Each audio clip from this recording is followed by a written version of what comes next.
कार्तिक मातम का 30वां अध्याय। भगवान श्री कृष्णचंद्र जी महाराज ने कहा, हे प्रिय नारद जी के वचन सुनकर महाराजा प्रथ बड़े विस्मित हुए। अतः मैं उन्हें नारद जी का पूजन करके उनको विदा किया। इसी कारण माँ कार्तिक और एकादशी ये 3 व्रत मुझे अत्यधिक प्रिय है। वनस्पतियों में तुलसी, महीनों में कार्तिक, तिथियों में एकादशी और क्षेत्रों में श्री द्वारका जी मुझे बहुत प्रिय है। जो प्राणी जितेंद्रिय होकर इनका सेवन करता है वह यज्ञ करने वाले प्राणियों से भी मुझे अधिक प्रिय होता है। जो प्राणी विधि विधान से इनकी सेवा करते हैं उनके अनुग्रह से सभी पाप दूर हो जाते हैं। भगवान श्री कृष्णचंद्र जी महाराज के वचन सुनकर सत्यभामा ने कहा, हे नाथ, आपने ये बड़ी बात आश्चर्यजनक कही है। दूसरे के लिए पुण्य के फल से कला की मुक्ति हो गई।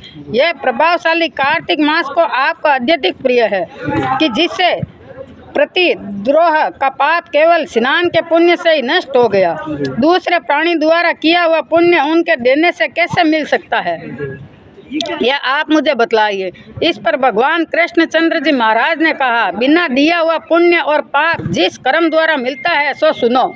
सतयुग में देश, ग्राम तथा कुलों का दिया हुआ पुण्य या पाप मिलता है, किंतु कलयुग में केवल कर्ता को ही पाप और पुण्य का फल भोगना पड़ता है।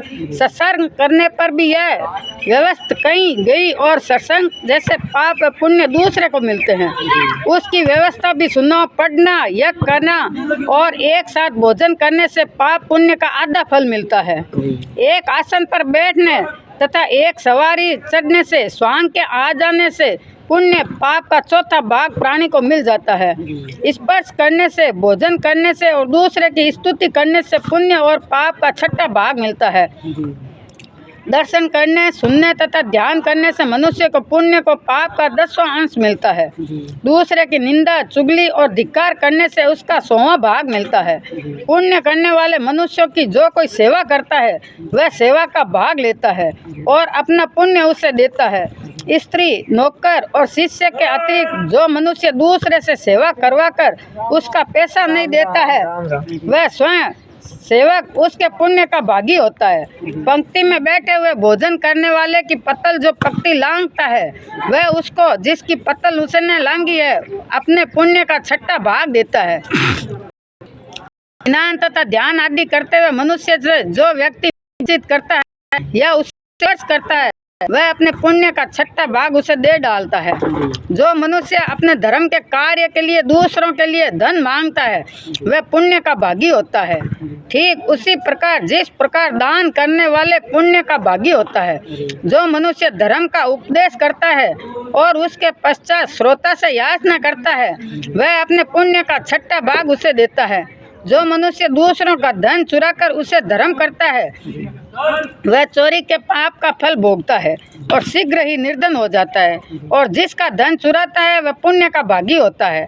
बिना ऋण के उतारे जो मनुष्य मर जाते हैं उनको ऋण देने वाले सज्जन पुण्य के भोगी होते हैं। शिक्षा देने वाला, सलाह देने वाला, सामग्री को जुटाने वाला तथा प्रेरणा देने वाला, यह सब पाप और पुण्य के छठे भाग को प्राप्ति होती है।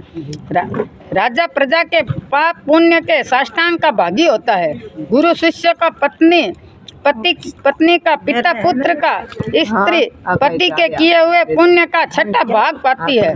पति को प्रसन्न रखने वाली आज्ञाकारिणी स्त्री पति के लिए पुण्य का आधा हिस्सा लेती है। जो पुण्य आत्मा पराये लोगों का दान करता है वह उनके पुण्य का छठा भाग प्राप्त करता है। जीविका देने वाला मनुष्य जीविका ग्रहण करने वाला मनुष्य के छठे भाग को प्राप्त करता है। इस प्रकार दूसरों के किए हुए पुण्य अथवा पाप बिना देने के भी दूसरे को मिल सकते हैं, किंतु यह नियम जो कि मैंने बतलाए हैं कलयुग में लागू नहीं होते। कलयुग में तो एकमात्र कर्ता को ही अपने पाप व पुण्य भोगने पड़ते हैं। इस संबंध में एक बड़ा पुराना इतिहास जो कि पवित्र भी है और बुद्धि का देने वाला है कहता हूँ, ध्यान पूर्वक सुने। बोलिए विष्णु भगवान की जय हो।